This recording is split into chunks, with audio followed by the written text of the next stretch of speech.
So now we shall discuss distinction of conductor, semiconductor and insulator on the basis of energy band diagram. एक चीज ध्यान दीजिए, board के exam के point of view से ना, अभी जो इससे पहले आपने पढ़ा था सॉलिड का जो फॉर्मेशन किया था और उसमें देखा था कि कैसे जो है कंडक्शन बैंड, वैलेंस बैंड और एनर्जी गैप फॉर्म हो रहा है, वो बहुत कभी कभार पूछा गया है, लेकिन मेनली यही पूछा गया है एनर्जी बैंड डायग्राम के बेस पे आप जो है कंडक्टर, सेमीकंडक्टर और इंसुलेटर को डिस्टिंक्ट करिए, है ना, डिस्टिंक्शन करिए उसके बीच। तो देखिए पहला अंतर, कंडक्टर में आप देखोगे कि एनर्जी गैप 0 होता है, इसमें कंडक्शन बैंड, यहाँ पर कंडक्शन बैंड है, बैंड में हमेशा याद रखिएगा बैंड किसका होता है, कॉम्बिनेशन ऑफ एनर्जी लेवल। देखिए ये जो लाइनें हैं ये क्या है, एनर्जी लेवल्स हैं, ये है आपका कंडक्शन बैंड। कंडक्शन बैंड हमेशा वैलेंस बैंड के साथ क्या होगा, ओवरलैप होगा। तो देखिए ओवरलैपिंग है, ये आपका कंडक्शन बैंड है पूरा, यहां से लेके यहां तक कंडक्शन बैंड है, और इधर आप देखिए खुद ही यहीं से लेके ये चीज आपका क्या है, वैलेंस बैंड है, दोनों की क्या है, वैलेंस बैंड। और याद रखिएगा कंडक्शन बैंड तो खाली हो सकता है, लेकिन वैलेंस बैंड कभी भी खाली नहीं होगा, इसमें जरूर आप इलेक्ट्रॉन दिखाते रहिएगा। इलेक्ट्रॉन होल क्या होता है उसके बारे में हम बताएंगे, होल यानी गैप, कितना बड़ा गैप, कितना बड़ा इलेक्ट्रॉन होता है उसमें बड़ा गैप। तो आप क्या देख रहे हैं कि इन कंडक्टर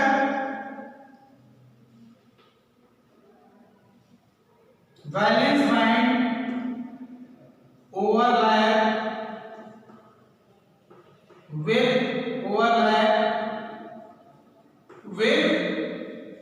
कंडक्शन बैंड। तो पहली चीज ये आपने सीखी। दूसरी चीज क्या, इसमें एनर्जी गैप है ही नहीं, वैलेंस बैंड खुद ही घुसा हुआ है, कंडक्शन बैंड एनर्जी गैप इसमें क्या होगा, 0। तो दूसरा आपने देखा क्या, energy gap is equal to 0, है ना। तो मैटर में कोई भी एनर्जी गैप आपको देखने के लिए नहीं मिलेगा।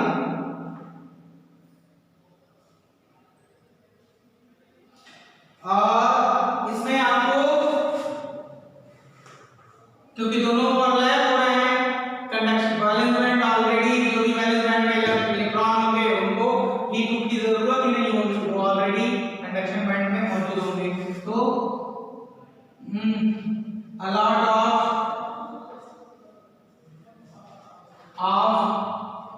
electrons are present in where conduction band due to overlapping। ठीक है, अब सेमीकंडक्टर में आते हैं। तो सेमीकंडक्टर की पहचान ये है कि ये आपका हो गया कंडक्शन बैंड, ठीक है, ये है एनर्जी गैप, ये है आपका एनर्जी गैप, और ये है आपका वैलेंस बैंड। ये है कंडक्शन बैंड। कंडक्शन बैंड जानते हैं, बैंड है ये, यानी बैंड का मतलब क्या, कॉम्बिनेशन ऑफ एनर्जी लेवल्स। ठीक, क्या है, पूरी तरह खाली है। ये है आपका वैलेंस बैंड, इसमें जाहिर सी बात है वैलेंस बैंड है तो इसमें क्या मौजूद होगा, इन एनर्जी लेवल्स में इनके वैलेंस इलेक्ट्रॉन्स मौजूद होंगे।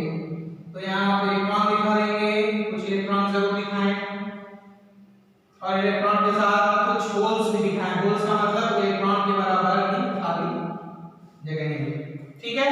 तो ये क्या है, यही है ना एनर्जी है, यहाँ कोई एनर्जी लेवल नहीं है। तो एनर्जी गैप जो होगा इसका रेंज सेमीकंडक्टर में हमेशा 3 इलेक्ट्रॉन वोल्ट से ज्यादा होगा, ठीक है। तो इसमें यही आप लिखेंगे, पहला point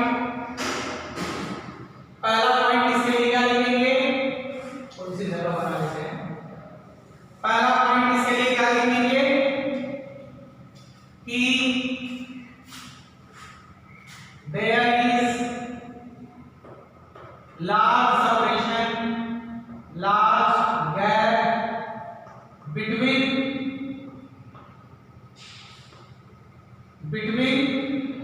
valence band, conduction band and valence band. दूसरा, एनर्जी गैप हमेशा अगर इंसुलेटर है, अगर सेमीकंडक्टर है तो ये कितना होगा, sorry less than 3 electron volt होगा, लेस देन 3 इलेक्ट्रॉन वोल्ट होगा, याद रखिएगा लेस देन 3 इलेक्ट्रॉन वोल्ट होगा। तीसरा, इसमें जो है जब तक आप हीट ना करें और कोई तरकीब ना अपनाएं कंडक्शन बैंड में इलेक्ट्रॉन मौजूद नहीं रहेंगे या कुछ इलेक्ट्रॉन मौजूद रह सकते हैं, ठीक है। तो वैसे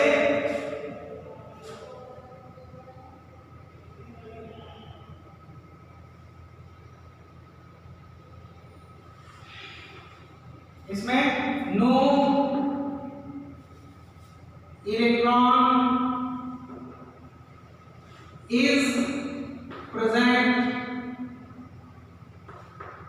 in conduction band. क्यों? Due to large energy gap. Large energy gap की वजह से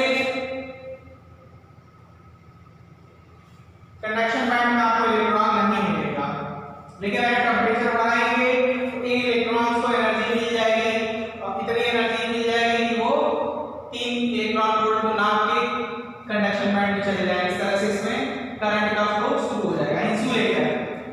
इंसुलेटर, ध्यान से इंसुलेटर का जो एनर्जी है वो खूब बड़ा बनाएंगे आप, याद रखिएगा। ये आपका कंडक्शन बैंड हो गया, कंडक्शन बैंड में आपको कोई इलेक्ट्रॉन नहीं मिल रहा है, ठीक है। ये आपका एनर्जी गैप हो गया, एनर्जी गैप हमेशा इसमें 3 इलेक्ट्रॉन वोल्ट से ज्यादा मिलेगा। और ये आपका वैलेंस बैंड हो गया, वैलेंस बैंड में आप जानते हैं आपको क्या मिलेगा, इलेक्ट्रॉन और होल्स मिलेंगे, ठीक है। यहाँ कुछ इलेक्ट्रॉन मिलेगा और कुछ इलेक्ट्रॉन के बराबर खाली मिला है, इस गैप को होल कहते हैं, ठीक है। तो एनर्जी गैप इंसुलेटर में कितना होता है, ग्रेटर देन 3 इलेक्ट्रॉन वोल्ट होता है, समझ में आया। अच्छा, अब आगे की तरफ चलते हैं और बात करते हैं। इसमें इंसुलेटर में पहली प्रॉपर्टी यही है कि very large separation, very large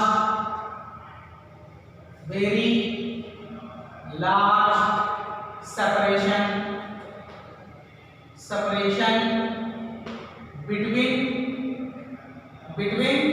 conduction band and what, valence band. दूसरा, energy gap is greater than 3 electron volt. For diamond तो ये इतना ज्यादा होता है कि आप अंदाजा नहीं कर सकते। For diamond आप जानते हैं डायमंड जो है इंसुलेटर होता है, sorry bad conductor of electricity होता है, इसके लिए एनर्जी गैप की वैल्यू तो बहुत ज्यादा होती है, 6 इलेक्ट्रॉन वोल्ट से भी ज्यादा होती है डायमंड की, है ना। तीसरा कि no electron is present in where, conduction band. क्यों? Due to large energy gap. तो ये एनर्जी बैंड डायग्राम है। कंडक्टर में आप देख रहे हैं conduction band and valence band are overlapping, E g 0 है, यहाँ E g less than 3 electron volt है और यहाँ इजी क्या है, ग्रेटर देन 3 इलेक्ट्रॉन वोल्ट है। तो ये सारी चीजें आपको याद रखनी है। अब आगे की तरफ चलते हैं और सेमीकंडक्टर्स में कुछ के बारे में जान लें, ये हमारे लिए जरूरी है। एनर्जी गैप जो होता है, एनर्जी गैप फॉर सिलिकॉन याद रखना है आपको, ये आपको 1.17 इलेक्ट्रॉन वोल्ट मिलेगा, ठीक है। और एनर्जी गैप फॉर जर्मेनियम ये दोनों सेमीकंडक्टर हैं, इसकी वैल्यू आपको हमेशा 0.74 इलेक्ट्रॉन वोल्ट मिलेगा। तो आप बताइए ज्यादा बेटर सेमीकंडक्टर कौन है जिसका एनर्जी गैप कम हो, यानी germanium is a better semiconductor because its energy gap is less than energy gap for ये किसके लिए था, जर्मेनियम के लिए, और एनर्जी गैप किसके लिए ये है, सिलिकॉन के लिए, फॉर सिलिकॉन। ठीक है, ये जर्मेनियम के लिए। तो ये वैल्यूज भी याद रखिएगा। चलिए यहां तक पहुंच गए, अब आगे की तरफ चलते हैं और हम बात करेंगे अब फर्मी लेवल और फर्मी एनर्जी की। फर्मी एनर्जी लेवल कई लोग समझ में नहीं आता, इसलिए भैया बढ़िया से एकदम भेजा बोल के सुनिएगा जो बताना चाह रहे हैं और समझाना चाह रहे हैं। फर्मी एनर्जी लेवल क्या होता है और फर्मी एनर्जी क्या होता है, जिसको बाद में आप डोनर एनर्जी लेवल और एक्सेप्टर एनर्जी लेवल के नाम से भी जानेंगे। उससे पहले हम डिस्कस कर लेते हैं फर्मी एनर्जी लेवल के बारे में। तो बड़ा ही याद रखना जल्दी साफ हो जाता है।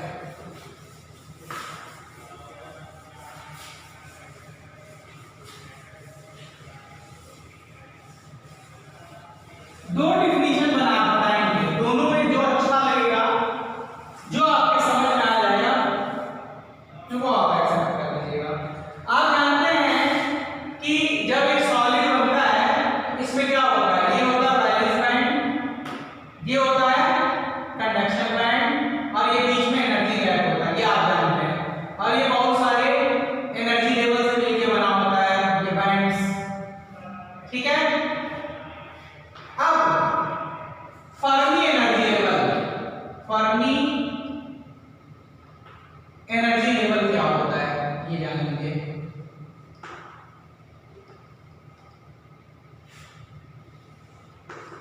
फर्मी एनर्जी लेवल किसी तरह का एक एनर्जी लेवल है। तो Fermi energy level is that energy level for which the occupancy of the charge carrier इसमें कौन होता है, इलेक्ट्रॉन एंड होल, उसकी ऑक्यूपेंसी कितनी हो, 50% हो। तो एक डेफिनेशन, फर्स्ट डेफिनेशन क्या है, Fermi energy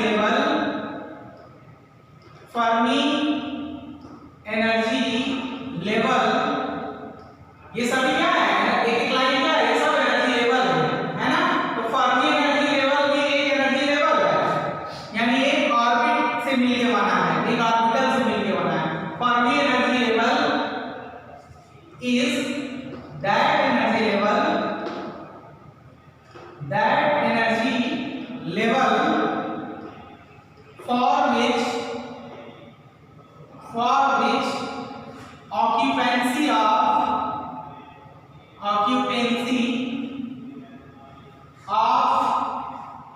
the energy level, occupancy of charge carrier, occupancy of what, charge carrier किसी सेमीकंडक्टर में कौन कौन होते हैं, चार्ज कैरियर कौन कौन से होते हैं, इलेक्ट्रॉन्स एंड होल्स। अब इसके बारे में डिस्कस करेंगे। तो Fermi energy level is that energy level, इनमें से कोई भी एनर्जी लेवल और विच ऑक्यूपेंसी ऑफ चार्ज कैरियर, जैसे इलेक्ट्रॉन और होल, ये ऑक्यूपेंसी, जैसे ये energy level Fermi energy level तब होगा, मान लो हमारे पास टोटल चार्ज कैरियर कितने हैं, 100, और इस एनर्जी लेवल, ये जो एनर्जी लेवल है, इसकी ऑक्यूपेंसी कितनी हो, 50, यानी यहाँ पे 50 इलेक्ट्रॉन और होल मौजूद हो, तो हम इसको कहेंगे Fermi energy level. Why, because in this energy level the occupancy, इसकी किराएदारी जो है कितनी है, आधी है, तो चार्ज की आधी है, इसलिए हम इसको फर्मी एनर्जी लेवल कहेंगे। ठीक है, तो फर्मी एनर्जी लेवल का ये उदाहरण हो गया। Fermi energy level is that energy level for which the occupancy of the energy level is half. ठीक है, मतलब टोटल चार्ज कैरियर का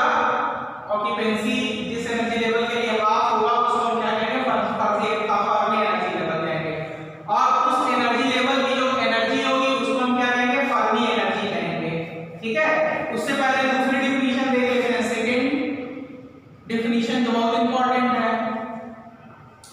तो फर्मी एनर्जी लेवल जो है ना वो highest energy level in the conduction band होता है ना। तो इस तरीके से भी इसको डिफाइन करते हैं कि the highest energy level in the conduction band which is filled with electrons at absolute zero, ठीक है ना, स्टैंडर्ड डेफिनेशन है ये। तो कंडक्शन बैंड में हाईएस्ट एनर्जी लेवल किसकी होगी, यही ना, सबसे ऊपर जो है। तो सेकंड डेफिनेशन क्या है, Fermi energy level, Fermi energy level is the highest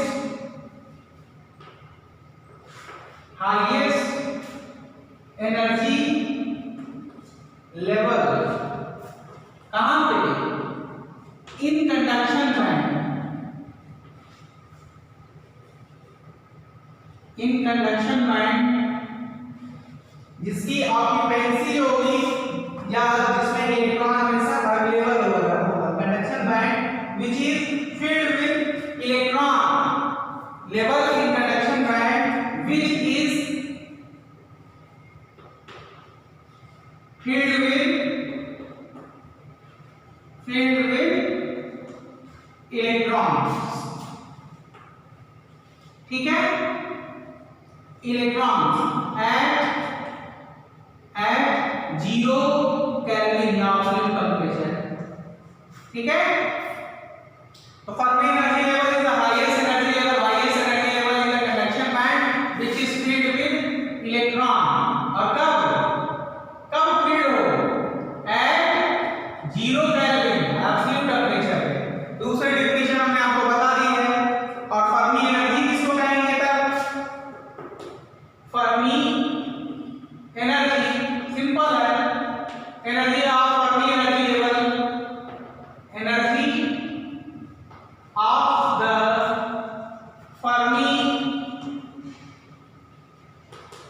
Fermi energy level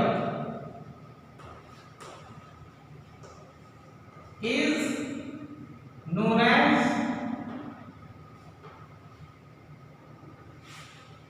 Fermi energy, Fermi energy। तो ये हो गया जी फर्मी एनर्जी के बारे में सारी जानकारी। अभी यही नहीं खत्म हुई है, अभी आप आगे जब बढ़ेंगे तो आप जब सेमीकंडक्टर के टाइप्स पढ़ेंगे, इंट्रिंसिक सेमीकंडक्टर, एक्सट्रिंसिक सेमीकंडक्टर, उसमें भी पी टाइप, एन टाइप, तो देखेंगे कि ये जो फर्मी एनर्जी लेवल्स हैं इनकी पोजीशन चेंज हो जाती है। प्योर होगा तो बीचों बीच फर्मी एनर्जी लेवल बनेगा, अगर पी टाइप होगा तो वैलेंस बैंड के पास बनेगा, एन टाइप होगा तो कंडक्शन बैंड के पास बनेगा। चलिए अब यहां तक हम पहुंच गए हैं। अब आगे हम पढ़ेंगे types of semiconductor, types of semiconductor. चलिए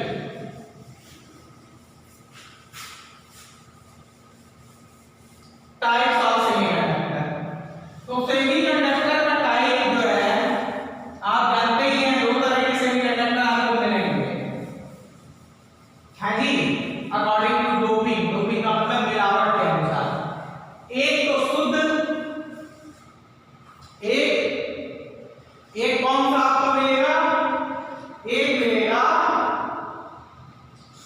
शुद्ध सेमीकंडक्टर जिसमें किसी तरह की कोई मिलावट नहीं है, उसको कहेंगे इंट्रिंसिक उर्फ शुद्ध सेमीकंडक्टर, बिना मिलावट वाला सेमीकंडक्टर। अब एक मिलेगा एक्सट्रिंसिक सेमीकंडक्टर।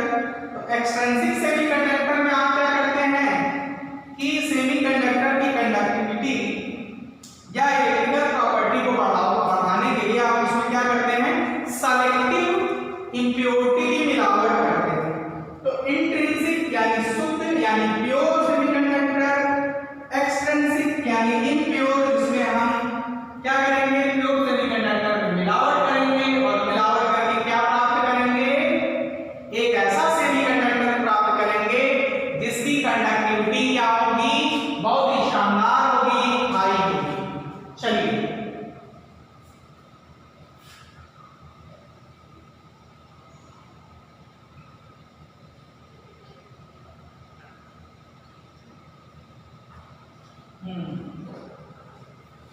चलिए शुरू करते हैं डिस्कशन। Types of semiconductor.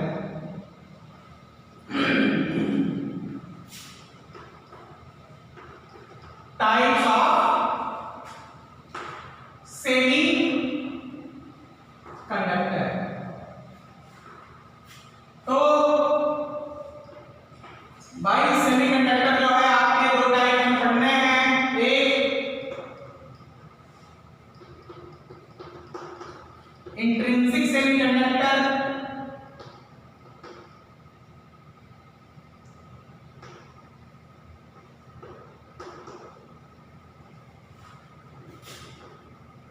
दूसरा एक्सट्रिंसिक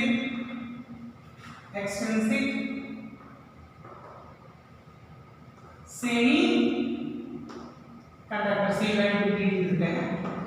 तो इंट्रिंसिक का मतलब होता है शुद्ध, तो ये क्या होगा, प्योर और एलिमेंटल सेमीकंडक्टर इसको कहते हैं, एलिमेंटल सेमी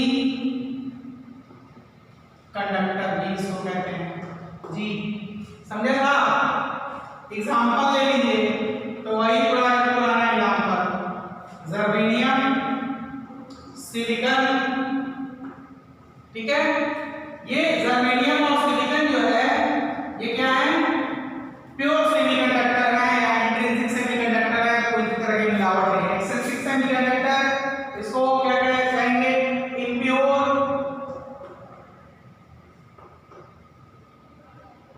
इम्प्योर और कंपाउंड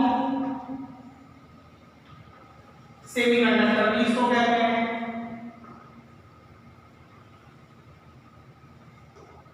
इसके भी दो टाइप्स होते हैं, इसके बाद में बात करेंगे पी टाइप और एन टाइप। इसके एग्जांपल्स की बात करें तो आपको क्या क्या मिल जाएगा, सिलिकॉन फॉस्फाइड, ठीक है, जर्मेनियम फॉस्फाइड, सिलिकॉन आर्सेनाइड, है ना, जर्मेनियम आर्सेनाइड,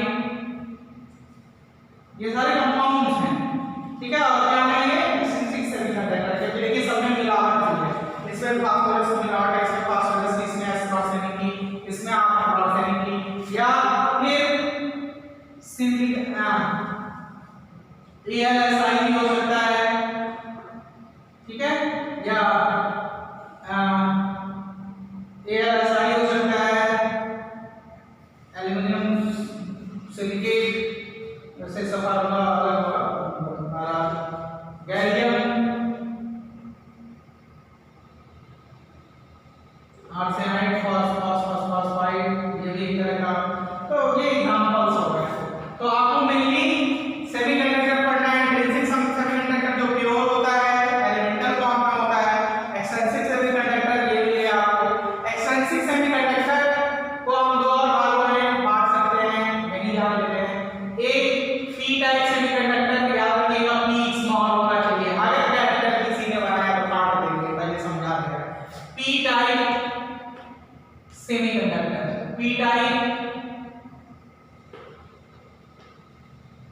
सेमीकंडक्टर, और एक्सट्रिंसिक में दूसरा होता है एन कैपिटल नाम नहीं है, small, N type semiconductor.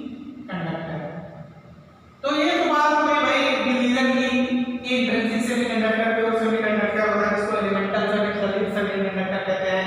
Extrinsic semiconductor जो होता है इसको प्योर या कंपाउंड सेमीकंडक्टर कहते हैं। इसको हम फर्दर पी टाइप सेमीकंडक्टर और एन टाइप सेमीकंडक्टर्स में डिवाइड करते हैं। अब इसके बारे में हम विस्तार से पढ़ेंगे। चलिए सबसे पहले हम प्योर सेमीकंडक्टर से शुरुआत करते हैं, जो कि बहुत ज्यादा काम का नहीं है, लेकिन याद रखिए कि काम का आज नहीं है इतना, लेकिन बाकी जो भी आज आप ट्रांजिस्टर मोबाइल सब कुछ यूज कर रहे हैं, उनकी जड़ कहाँ है, हम सबके याद की जड़ मौजूद है नहीं, इसी इंट्रिंसिक सेमीकंडक्टर में। चलिए शुरू करते हैं intrinsic semiconductor.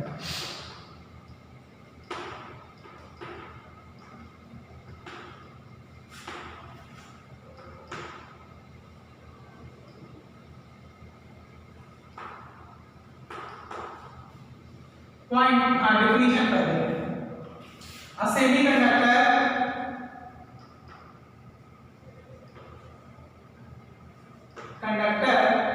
which doesn't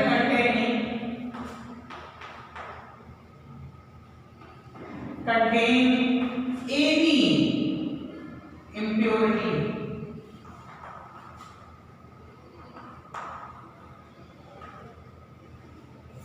is known as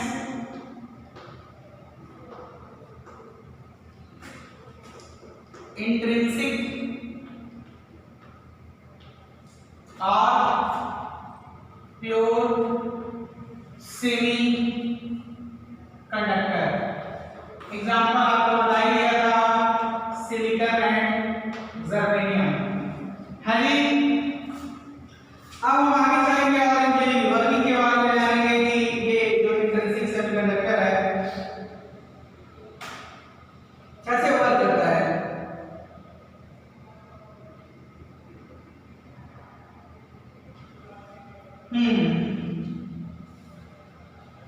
तो इसकी वर्किंग को जानने के लिए सबसे पहले हम क्या करेंगे, आपको समझाएंगे और सिखाएंगे, इसका डायग्राम बनाएंगे, आपको दिखाएंगे कोवेलेंट बॉन्डिंग ऑफ सिलिकॉन या जर्मेनियम का कि कैसे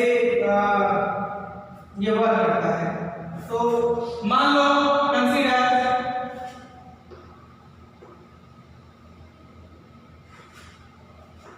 सिलिकॉन, तो सिलिकॉन का एटॉमिक नंबर कितना था 14, 1s 2s 2p 3s 3p, ठीक है। इसको अब हम ऑक्टेट पूरा करने के लिए 4 तो है 4 चाहिए, ठीक है। तो सिलिकॉन रिक्वायर्ड पॉइंट वाइज लिखते हैं, silicon required 4 electrons to complete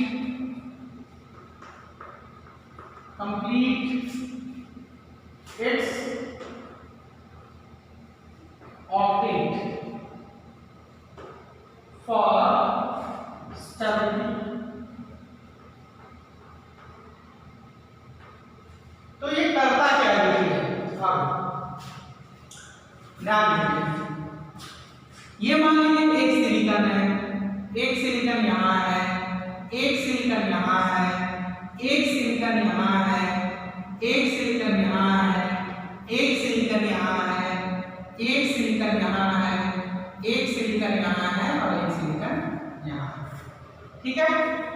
अब आप जानते हैं सिलिकॉन की वैलेंसी कितनी है, 4, यानी 4 सिलिकॉन जो है अपने नेबरिंग वाले के साथ क्या करेगा, शेयर करेगा। देखो इसका भी आगे नेबर देगा, ये एक इलेक्ट्रॉन इसका, एक इलेक्ट्रॉन इसका और एक इलेक्ट्रॉन इसका, 2 हो गया। इधर आओ, एक इलेक्ट्रॉन इसका इसका और एक इलेक्ट्रॉन इसका इसका। फिर आगे चलते हैं, इसी तरह ये ऊपर गया होगा तो एक इलेक्ट्रॉन ये है, दूसरे वाला दिख नहीं रहा है, वो हम दिखा नहीं रहे हैं आपको। अगर ऊपर सिलिकॉन होता तो वो इसके साथ शेयर करता कि नहीं करता। अब आगे देखो, यहाँ पे इसके साथ इसने शेयर किया, इसके साथ इसने शेयर किया और इसका जो एक इलेक्ट्रॉन है उसने इसके साथ शेयर किया। आगे देखो, यहाँ इसने इसके साथ शेयर किया, इसने इसके साथ शेयर किया। यहाँ मामला वही है, ऊपर अगर होता एक शेयर करता, ये वाला इसके साथ शेयर करता। फिर ये आगे देखो, इसने इसके साथ शेयर किया, इसने इसके साथ शेयर किया। आगे देखो, यहाँ अगर इधर होता तो शेयर कर देता, यहाँ भी वही देखो होता तो शेयर कर देता, यहाँ पे खाली है। आगे चलते हैं, आगे देखो यहाँ एक, ठीक है, आगे होता है यहाँ पे तो ये शेयर करता है, यहाँ पे वही मामला चलेगा। आगे होता तो शेयर करता है, खाली है। इसमें एक इसने शेयर किया, एक इसने शेयर किया। आगे देखो, यहाँ पे एक इसने शेयर किया और एक इसने शेयर किया। आगे देखो, नीचे वाला भी होता तो यहाँ शेयर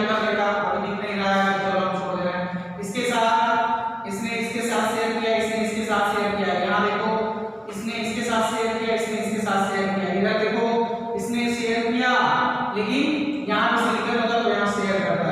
यहाँ आगे आ गया है, इसने इसके साथ शेयर किया और इसने इसके साथ शेयर किया। यहाँ पे आओ, इसने इसके साथ शेयर किया, इसने इसके साथ शेयर किया। ठीक है, आगे बढ़े। इसका तो है, लेकिन अगर यहाँ पे होता तो उसको शेयर करता। तो यहाँ इसको ऐसे खाली छोड़ दो। यहाँ देखो इसने यहाँ शेयर किया, अगर यहाँ होता तो शेयर करता। अब देखो हम किसी एक को टारगेट मानते हैं। ये सभी क्या है? सिलिकॉन है। सभी सिलिकॉन है। सभी सिलिकॉन की वैलेंसी कितनी है? 4।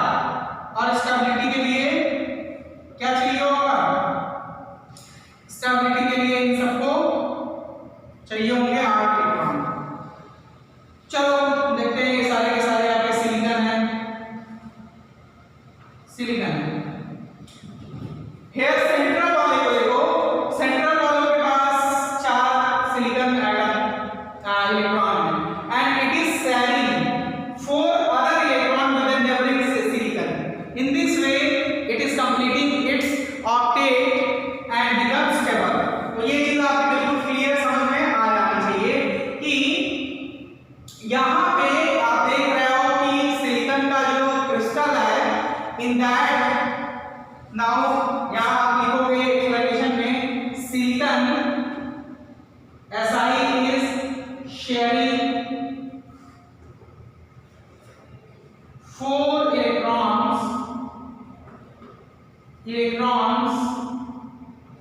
with other 4 silicon atoms to form its octet. ठीक है, तो ये बनाया हमने पहला पॉइंट। ये दूसरा पॉइंट हमने लिखा, दिस सिलिकॉन या every silicon is sharing 4 electrons with other neighboring silicon atom to complete its octet, है ना, to form its octet and become stable। ये हो गया। अब क्या होता है कि तीसरे पॉइंट में ये ऐसे का ऐसा थोड़ा ही रहेगा। आप हीट देंगे तो क्या होगा? Due to heat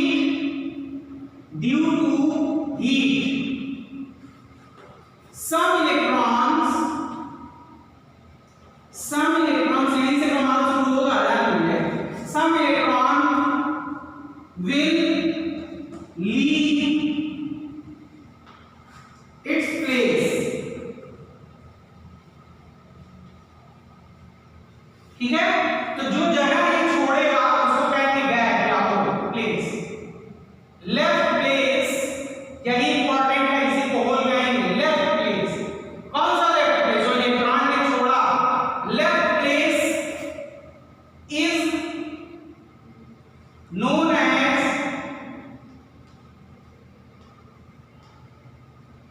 whole. Hole इसलिए क्योंकि छेद बचा रहता है। कितना बड़ा छेद बचा रहेगा? जितना बड़ा इलेक्ट्रॉन रहेगा, यानी होल की साइज किसके बराबर है? इलेक्ट्रॉन के बराबर, नोन एज होल। और कैसा चार्ज है इसका? पॉजिटिव चार्ज होगा, क्योंकि इलेक्ट्रॉन जिसमें से निकला है, जब इलेक्ट्रॉन बैलेंस बैंड बनाया है, ये मान लो बैलेंस बैंड बना है, तो क्यों बना है? बना है ये बैलेंस बैंड, तो यहाँ इलेक्ट्रॉन मौजूद है, इसलिए कोई चार्ज नहीं है। लेकिन अगर यहाँ से इलेक्ट्रॉन निकल जाए, यहाँ से हमने हीट इसको दिया, इसको हमने क्या किया? हीट दिया, तो जब हम हीट देंगे तो क्या होगा? इसको काइनेटिक एनर्जी मिलेगी, ये अपनी जगह छोड़ देगा, ये इलेक्ट्रॉन अपनी जगह छोड़ देगा। देखो, जब ये इलेक्ट्रॉन अपनी जगह छोड़ेगा तो यहाँ पे क्या बचेगा? गैप। जितना बड़ा ये इलेक्ट्रॉन होगा, या आपका इलेक्ट्रॉन है नेगेटिव चार्ज, उतना ही बड़ा यहाँ गैप क्रिएट हो जाएगा, है ना। Due to heat some electron will leave its place, है ना, and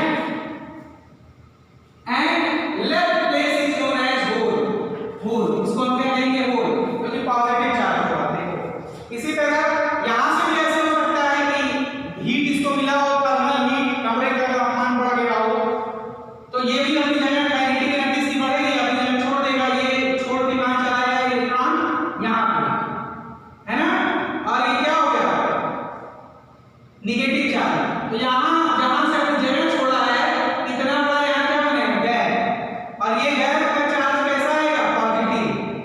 समझ रहा है कि नहीं? इसी तरह बहुत जगह होगा, ये इलेक्ट्रॉन है ये अपनी जगह छोड़ देगा और ये जो जगह बचेगी इस ये कौन सा चार्ज आ जाएगा, पॉजिटिव। इसको हम क्या कहेंगे, होल। तो here you can see the electrical conductivity is done due to the migration of electron, thermal electron and hole। अब देखो, अब ये होल खाली हो गया, अब ये होल खाली हो गया तो ऐसा थोड़ा है कि हमेशा खाली ही रहेगा। अब देखो अगला पॉइंट में, चौथे पॉइंट में मैं क्या लिख रहा हूं, ध्यान दीजिएगा, इधर मिटा दूं।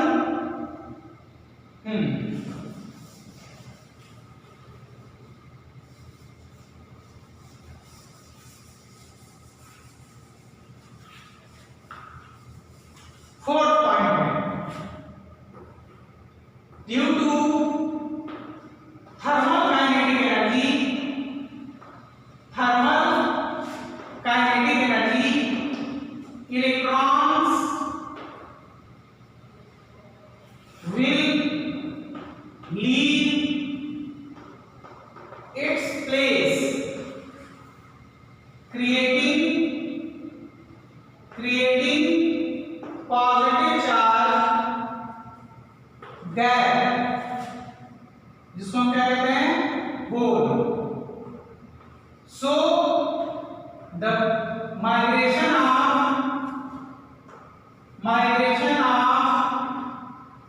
these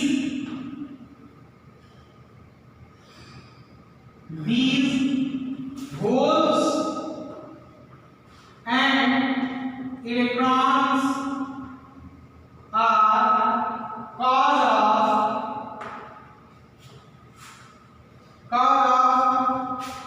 conductivity।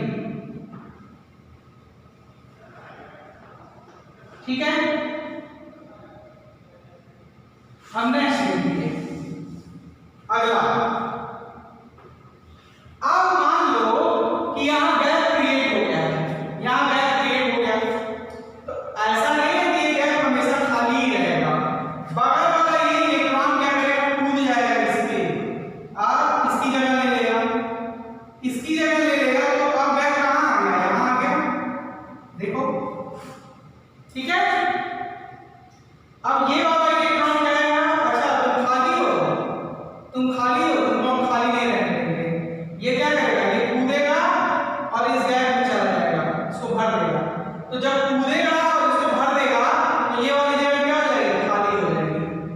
समझ रहे हो? In this way hole, electron तो माइग्रेट करता ही है, in this way hole migrate from one place to another place. देख रहे हो होल कैसे माइग्रेट कर रहा है, पहले यहां था, यहां से कहां चला गया, यहां आ गया, यहां से फिर यहां आ गया। इसी तरीके से ये वाला in this way whole migrate from one place to another place। ठीक है, तो माइग्रेशन ऑफ होल कैसे होगा, माइग्रेशन ऑफ होल,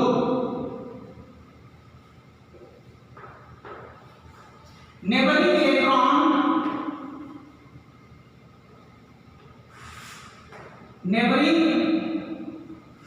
इलेक्ट्रॉन क्या करेगा, neighbouring electron take place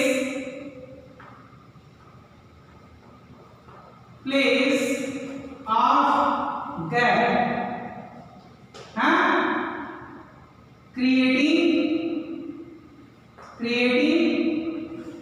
new hole। in this way, इस प्रकार, in this way hole, positive charge hole migrate या moves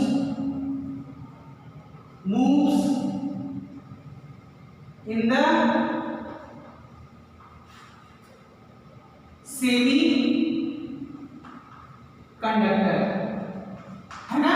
इस तरीके से जो होल है वो सेमी कंडक्टर में मूव करता है, ऐसे किसी को कोई दिक्कत नहीं होगी।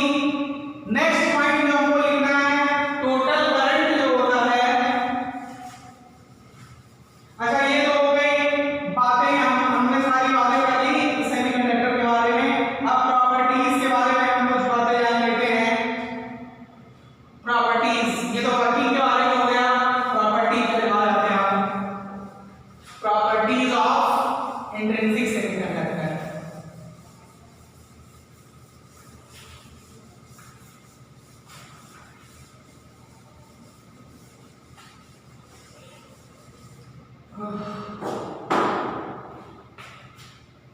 Properties of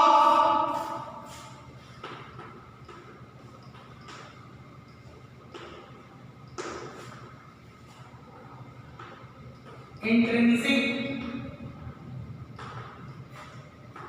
semi conductor. तो पहली प्रॉपर्टी ये है कि number of electron is equal to number of hole, पहली प्रॉपर्टी। दूसरी प्रॉपर्टी ये है it's conductivity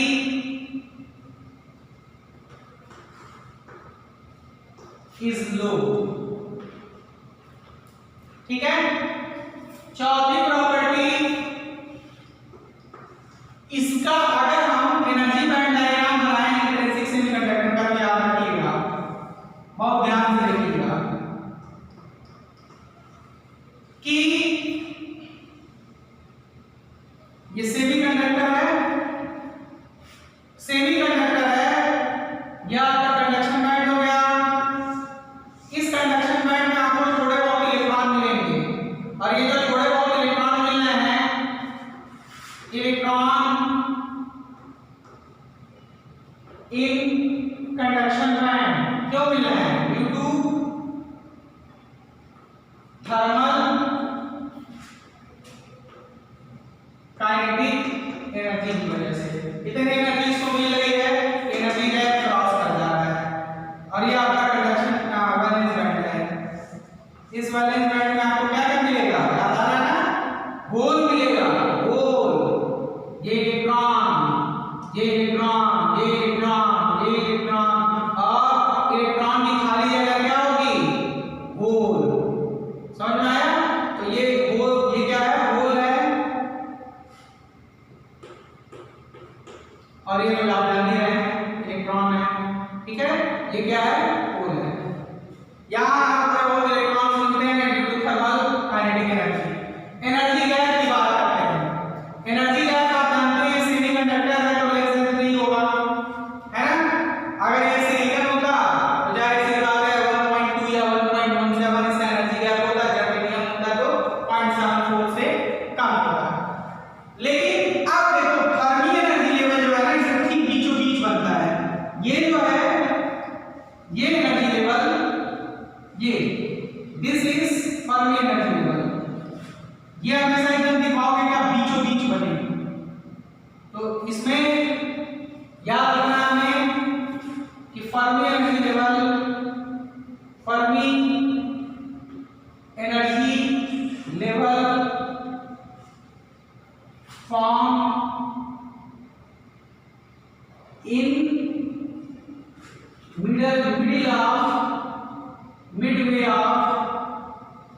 midway of energy gap. यही सबसे बड़ी पहचान है इंट्रिंसिक सेमीकंडक्टर की, ठीक है। तो ये तीसरी प्रॉपर्टी हो गई इंट्रिंसिक सेमीकंडक्टर की। चौथी प्रॉपर्टी ये है कि number of electron is equal to number of hole. ये आपको मैंने बता दिया था। प्योर सेमीकंडक्टर होता है, ये भी बता दिया था। टोटल जो करंट होती है, टोटल करंट I जो होगा वो किसके बराबर होगा? IH plus IE। यहाँ IH क्या है? करंट ड्यू टू होल, और IE तो आप जानते ही हैं,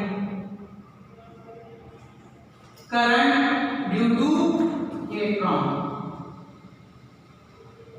तो these are the properties of intrinsic semiconductor। intrinsic semiconductor का एग्जांपल आपको देना होगा तो दे लीजिएगा, वो भी प्रॉपर्टी में गिना जा सकता है, जर्मेनियम और सिलिकॉन। होल क्या होता है इसके बारे में थोड़ा सा डिस्कस कर लेते हैं, हालांकि आप जान चुके हैं। एनर्जी बैंड डायग्राम आपको मैंने बता दिया। एनर्जी बैंड डायग्राम में आपने देखा टेंपरेचर क्या होता है,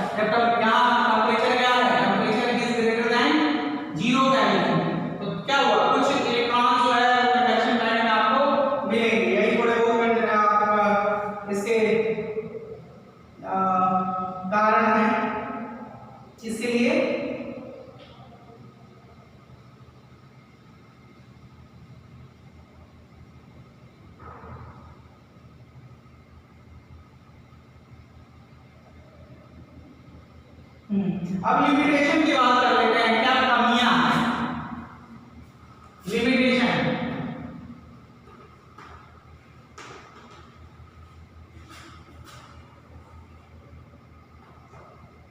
इंट्रिंसिक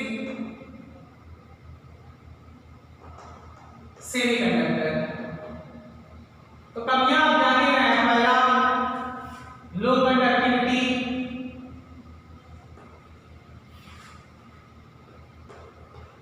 पहली लिमिटेशन। दूसरी it's conductivity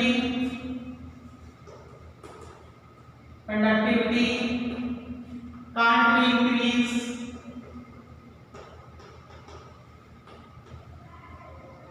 increase because energy gap is large। ठीक है। तीसरी लिमिटेशन क्या है, आप ये जान लीजिए,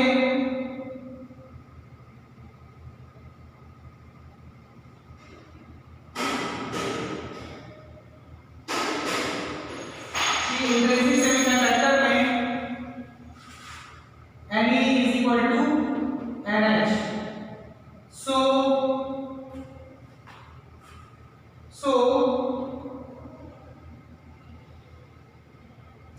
current is limited। तो ये सारी लिमिटेशन है इसके बारे में। चलिए, तो ये पूरी तरह से इंट्रिंसिक सेमीकंडक्टर का खात्मा हो गया, कहीं से कुछ भी नहीं छूटा।